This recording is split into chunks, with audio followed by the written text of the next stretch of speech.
How to edit WhatsApp messages after sending. Hey everyone, welcome back to the channel. In today's video, I'll show you how to edit WhatsApp messages after sending. So now, without further ado, let's get started. So here, first thing first, open the WhatsApp app on your phone. And now here, once you're inside the app, just select the chat we want to edit the WhatsApp message to. And now here, once you're inside the chat,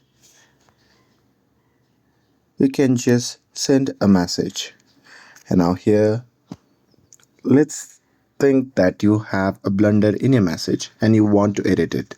Then here what you have to do is you just have to long press on that particular message. And now here, once you're done with it, you can just tap on the three dot icon shown in the top right corner of the screen.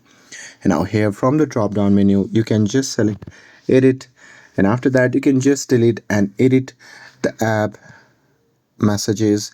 And now here, once you're done with it, you can just tap on tick, and here once you do that, the message will be edited, and that's it. That's how you can edit WhatsApp messages after sending. With this, if you found this video helpful, then don't forget to like, share and subscribe to get updated for more videos. Thanks for watching, and I'll see you in the next video.